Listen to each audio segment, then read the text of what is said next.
पूरी दुनिया में 1000 साल तक गुलाम रहने का रिकॉर्ड सिर्फ भारत के पास है और अभी भी हम कंप्लीटली आज़ाद नहीं हुए हैं।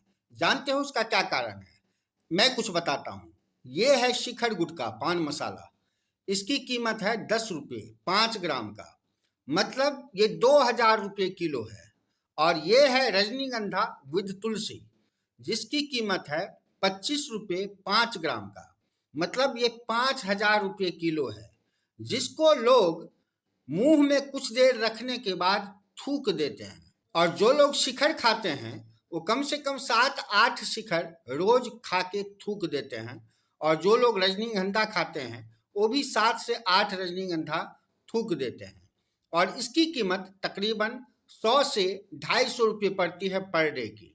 ये है RS, मतलब रॉयल स्टैग दारू, और इसकी कीमत दिल्ली में है 570 रुपये, जिसको एक बार पी के लोग मूत देते हैं। और ये है चीनी, जो घर की मिठास बढ़ा देती है, जो चाय की मिठास बढ़ा देती है, जो हमारे खीर का स्वाद बढ़ा देती है, हमारे पकवान का स्वाद बढ़ा देती है। और अगर डायबिटीज नहीं है आपको तो ये सेहत के लिए भी हानिकारक नहीं है, स्वास्थ्यकर है। और ये अभी 70 रुपये किलो हुआ है, सिर्फ 70 रुपये किलो। कुछ दिन पहले 40 रुपये किलो तक ही था।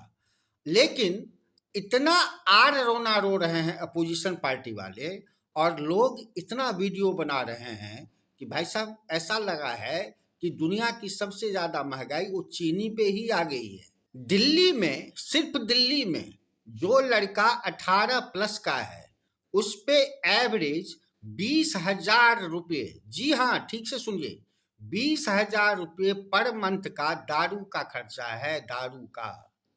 अगर ये देश गुलाम नहीं बनेगा तो कौन सा देश बनेगा गुलाम भाई? मैं ये नहीं कह रहा कि महंगाई अच्छी चीज है, बिल्कुल नहीं, महंगाई अच्छी चीज नहीं है। लोगों को परेशानी उठानी पड़ती है, इसमें कोई शक नहीं। लेकिन ये महंगाई टेम्पररी है। अगर आपके पास दिमाग है, कुछ भी पढ़े लिखे हैं आप, तो आपको पता होगा कि ये टेम्पररी महंगाई है।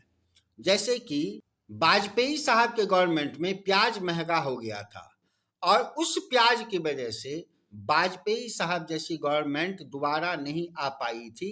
और उसका नतीजा ये हुआ था कि हमारे विद्वान, जो कि वर्ल्ड लेवल के विद्वान थे, मनमोहन सिंह जी, उसको एक बार डांसर 10 साल तक अपने उंगली पर घुमाती रही, अपने उंगली पर नचाते रही, और हम लोग समझते रहे कि हम फ्री इंडिया में रह रहे हैं, हम इंडिपेंडेंट इंडिया में रह रहे हैं, हम आज़ाद इंडिया में रह रहे हैं। अरे हमारा प्राइम मिनिस्टर ही गुलाम था एक इटली के बार डांसर का, तो हम कैसे फ्री हो सकते हैं? प्याज की टेम्पररी दाम बढ़ने की वजह से उन वाजपेयी साहब की गवर्नमेंट गिर गई थी, जिनके गवर्नमेंट में 13 बैसाखी पे वो लटके हुए थे। उसके बावजूद भी महंगाई का रेट सबसे कम था अब तक का, और उसके बाद अभी मोदी गवर्नमेंट में हुआ है महंगाई का रेट सबसे कम। थोड़ा सा पढ़ लिख लिया करो तो पता चलेगा। पहले इस भाई की बात सुनिए।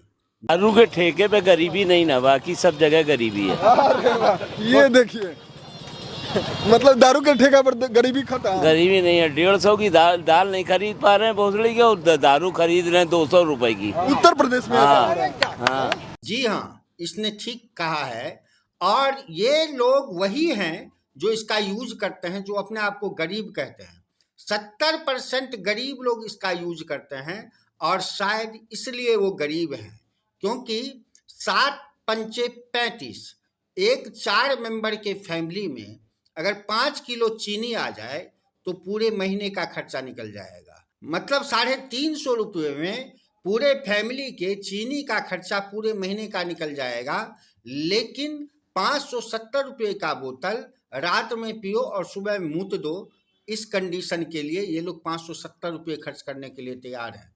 30% अमीर लोग यूज करते हैं इन सब चीज़ों का, और ये 570 रुपये तो उसकी कीमत है जिसको लोग लो स्टैंडर्ड का शराब समझते हैं। लोग थोड़ा सा एवरेज अगर पीना चाहते हैं तो 800 850 का शराब आता है, और वैसे तो कीमत करोड़ों में भी जाती है। वहाँ पर महंगाई नहीं है, लेकिन चीनी, दाल, नमक, इन सब में इनको महंगाई देखती है।